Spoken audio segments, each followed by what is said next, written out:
राधे राधे, जय श्री कृष्ण। आज हम श्रावण मास के महात्म का 7वें अध्याय सुनते हैं। ईश्वर ने कहा, यह संत कुमार, अब उत्तम मंगलवार का व्रत कहूँगा जिसके करने से वैधव्य का नाश होता है। विवाहोत्तर 5 साल तक इस व्रत को करे, इसका नाम मंगलागौरी व्रत है।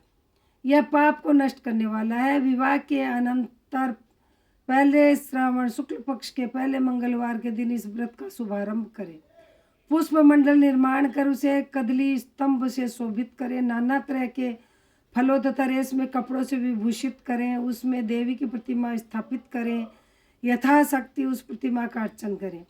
उस प्रतिमा में मंगला गौरी का 16 उपचार से 16 दुर्वा के दलों और 16 चिड़चिड़ा दलों से 16 चावल 16 चने की दाल से अर्चन करें। 16 बत्तियों का एक दीपक हो या 16 दीपक जलाकर भक्ति द्वारा दही तथा चावल का नैवेद्य समर्पण करें। देवी के नज़दीक सिल्लोडा रखें। इस प्रकार 5 साल तक व्रत करें। फिर उद्यापन कर माता का वायन दे। वायन को प्रकार सुने। मंगला गौरी की एक पल सोने की प्रतिमा या आद्य पल या आद्य से आद्य पल यथाशक्ति सोने की प्रतिमा बनवाएं। सशक्त शक्ति के अनुसार सोने या चांदी आदि से निर्मित घड़े को चावल से भरें। उस घड़े के ऊपर पहनने के कपड़े या चोली रखें। उसके ऊपर मंगला गौरी की प्रतिमा रखें। देवी के नज़दीक सिल्लोडा रखें। इस प्रकार माता के लिए वायन दें। हे विप्र, इस प्रकार व्रत करने मात्र से 7 जन्म तक सौभाग्य रहता है। पुत्र पौत्र संपत्ति आदि से युक्त हो वह क्रीड़ा करती है। संत कुमार ने ईश्वर से पूछा, ये शंभो, इस व्रत को पहले किसने किया? किसको इस व्रत को करने का क्या फल हुआ? ईश्वर ने कहा, विप्र, पूर्व काल में कुरु देश में श्रुति कीर्ति नाम वाला शास्त्र ज्ञाता कीर्तिमान तथा शत्रु रहित राजा था। वह 16 कलाओं का जानकार धनुर्विद्या विशारद था। पुत्र सुख को छोड़कर उस राजा को सब आनंद था। संतान के लिए राजा बहुत चिंताकुल हो गया था। जप तथा ध्यान युक्त हो देवी की आराधना की। उसके इस तप से देवी प्रसन्न होकर उससे बोली, है सुव्रत वर मांगो। सुकीर्ति ने कहा कि हे देवी, आपकी कृपा रूपी प्रसाद से किसी अन्य चीज की कमी नहीं है। राजा की ऐसी वाणी को सुन मंद मंद हंसती हुई देवी ने कहा, हे राजन, तुम दुर्लभ वस्तु की याचना मांगे हो, लेकिन कृपा कर तुमको पुत्र दूंगी। हे राजेंद्र सुनो, पुत्र अत्यंत गुणी होगा पर 16 साल से अधिक नहीं जीवेगा। यदि सुंदरता विद्या विहीन पुत्र होगा तो वह पुत्र बहुत समय तक जीवित रहेगा। देवी की वाणी सुन राजा चिंता करने लगा। उसने अपनी भार्या से विचार कर गुण विशिष्ट संपूर्ण लक्षण युक्त 16 साल तक की आयु वाला पुत्र मांगा। देवी ने उस समय भक्त राजा के लिए आज्ञा दी, हे नृप नंदन, मेरे दरवाजे पर आम का पेड़ है। मेरी आज्ञा से उस आम के फल को लेकर अपनी पत्नी को खाने को दो। उसके खाने से उसी समय रानी निसंदेह गर्भ धारण करेगी। राजा ने प्रसन्न हो देवी की आज्ञा अनुसार अपनी पत्नी को आम्रफल दिया। उसके खाने से पत्नी ने गर्भ धारण किया। उससे 10 महीने में देवतुल्य पुत्र पैदा हुआ।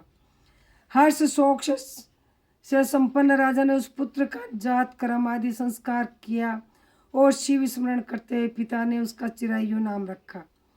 जिस समय उसे 16वां साल प्रारंभ हुआ, उसी दिन से सपत्नी राजा को चिंता लगने लगी। राजा ने विचार किया, यह पुत्र बड़े ही कष्ट से प्राप्त हुआ, अपने समक्ष इसकी दुखद मृत्यु कैसे देखूंगा। अतः राजा ने पुत्र के मामा के साथ उसे काशी भेजने का प्रबंध किया। यशस्वनी राजपत्नी ने अपने भ्राता से कहा कि तुम कार्तिक वेश धारण कर इस लड़के को काशी ले जाओ। मैंने पूर्व में पुत्र की प्राप्ति के निमित्त भगवान मृत्युंजय की प्रार्थना की थी। हे विश्वेश, पुत्र की प्राप्ति पर जगतपति की यात्रा के लिए भेजूंगी। अतः पुत्र को इसी समय ले जाओ। इसकी यत्न से रक्षा करना। वह अपनी बहन की वाणी सुनकर भांजे को साथ लेकर काशी गया। रास्ते में जाते हुए कई दिन बाद आनंद नगर पहुंचा। वहां संपूर्ण समृद्धि से युक्त वीरसेन नाम का राजा था। उस राजा की कन्या संपूर्ण लक्षण संपन्न मंगला गौरी नाम वाली रूप लावण्य संपन्न थी। उस समय वह बालिका सखियों के सहित अपने गांव के समीप रमणीक बगीचे में खेलती थी। उसी वक्त राजपूत चिरायु तथा उसका मामा दोनों वहां पहुंच गए।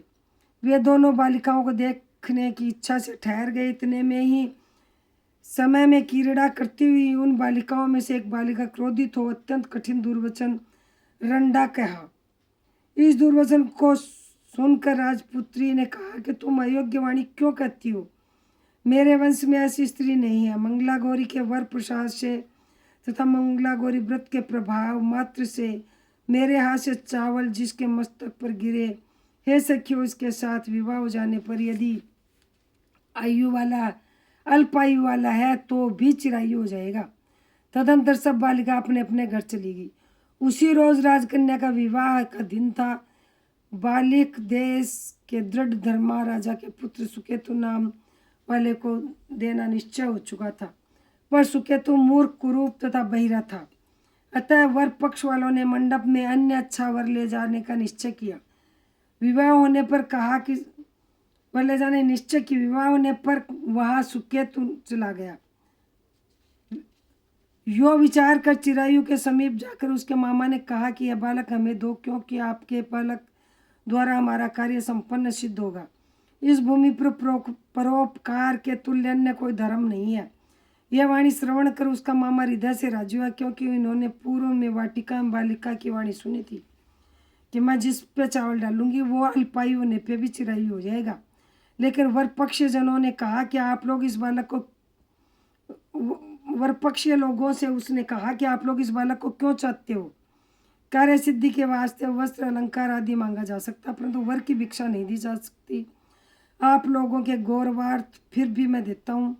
उन्होंने चिरायु को ले जाकर विवाह कार्य सिद्ध किया। जब सप्तपदी आदि कार्य होने पर रात में गौरी शंकर के समीप चिरायु पुत्र प्रसन्नचित से राजकन्या मंगला गौरी के साथ सो गया। उसी रात चिरायु का 16वां साल समाप्त हुआ था। उसी रात को सांप के रूप में काल वहां आया। इसी समय देवयोग से राजकन्या उठ गई। वहां सर्प को देख भय से विहल होकर कांपने लगी। उस समय धीरता से राजकन्या ने सांप की पूजा की। 16 उपचार से अर्चन कर पीने के लिए बहुत सा दूध दिया। प्रार्थना के दिन वाणी से उस सांप की स्तुति की। मंगला गौरी ने प्रार्थना की, मैं उत्तम व्रत करूंगी, मेरे पति देव इस सर्प से जीवित हो तथा चिरंजीवी ऐसा कीजिए। इस समय उस सांप ने कमंडल में प्रवेश किया। अपनी कंचू की चोली से राजकन्या ने उस कमंडल का मुख बांध दिया। तदंतर उसके पतिदेव शरीर के अंगों को एड़ते हुए जाग कर उठे। अपनी पत्नी से कहा, हे प्रिय, मुझे भूख सता रही है। उसने माता के समीप जाकर पायस, लड्डू आदि लाकर पति को दिया। उसने प्रसन्नचित्त हो भोजन किया। हाथों को धोने के समय उसके हाथ से अंगूठी गिर गई। वह पान खाकर फिर सो गया। फिर वह राजपुत्री कमंडल पात्र को फेंकने गई, लेकिन विधि के विधान से बाहर जाने पर चमकते हुए हार की कांति देख विस्मित हो प्राप्त हो गई। उस घट में स्थित हार को अपने कंठ में धारण किया। उस रात अब शेष रही तो चिरायु का मामा उसे ले गया। चिरायु के जाने के बाद वर पक्ष सुकेतु को ले आए। मंगला गौरी ने उस सुकेतु को देखा तो वह कहने लगी, है मेरा स्वामी नहीं है। सभी वर पक्ष महानुभाव राजकन्या से कहने लगे, हे सुबह, ये क्या कह रहे हो? यदि कोई पहचान हो तो कहो। मंगला गौरी ने कहा, जिसने रात में सभी वर पक्ष महानुभाव राजकन्या से कहले, हे सुबह, ये क्या कह रहे हो? यदि कोई पहचान हो तो कहो। मंगला गौरी ने कहा, जिसने रात में नवरत्नों की निर्मित अंगूठी मुझे दी, वह इस अंगुली में देख कर पहचान करो। रात में स्वामी पति देव ने मुझे हार दिया। उस हार के रत्नों की सुंदरता कैसी है, यह बताओ। यह तो कोई अन्य ही है। रात्रि में आम्र सेचन के समय मेरे पति देव का केसर युक्त पैर मेरी जांग में लगा हुआ है। सब लोग उसे भी देखें। देरी न करें। रात्रि के समय जो बातचीत हुई तथा भोजन क्या हुआ उसे भी कहें तो यह मेरा पति होगा। यो मंगला गौरी की वाणी सुन सब लोगों ने कहा, ठीक है, ठीक है। लेकिन चिन्हों में से सुकेतु के बतलाए एक की भी पहचान नहीं मिली। तब सब लोगों ने मना कर दिया कि वर पक्ष जैसे आए थे वैसे ही चले गए। मंगला गौरी के पिता श्रुति कीर्ति ने प्रसन्न चित्त से अपने अन्न जल आदि का एक सत्र यज्ञ किया तथा वर पक्ष सब कथा कानों कान सुनी कि स्वरूप को कुरूप हो जाने से आदर से किसी को ले आए थे। महल के बरामदे में चिक के भीतर कन्या को राजा ने बैठाया। उस प्रकार 1 साल यात्रा करते हुए अपने मामा के साथ वह फिर अपनी ससुराल का वृतांत देखने के लिए आया। जब मंगला गौरी ने चिक के भीतर से उसे देखा तो लोकोत्तर प्रसन्न हो माता पिता से कहा, मेरे पति आ गए। सूर्यदय गणों को बुलाकर राजा ने पूर्व कहे हुए सारी पहचान देख पवित्र मुस्कान वाली पुत्री को चिरायु को दिया।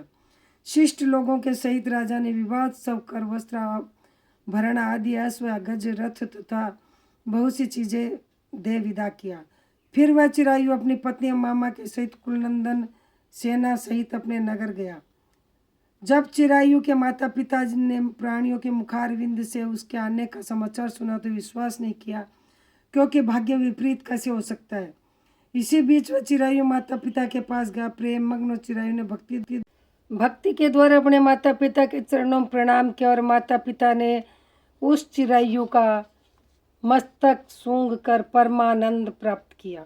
मंगला गौरी पुत्र वधू ने भी सास और ससुर को प्रणाम किया। पुत्र वधू को सास ने अपनी गोदी में बैठाकर सब बात पूछी। हे महामुने, मंगला गौरी पुत्र वधू ने श्रेष्ठ व्रत महात्मा और जो कुछ इतिहास था सब कहा। शिव संत कुमार से कहते हैं, हे संत कुमार, इस मंगला गौरी व्रत को आपसे कहा, इसे जो भी सुनेगा या कीर्तन करेगा उसके सभी मनोरथ सिद्ध होंगे, इसमें संशय नहीं है। यह श्रावण मास के महात्मा का 7वें अध्याय जो हमने सुना।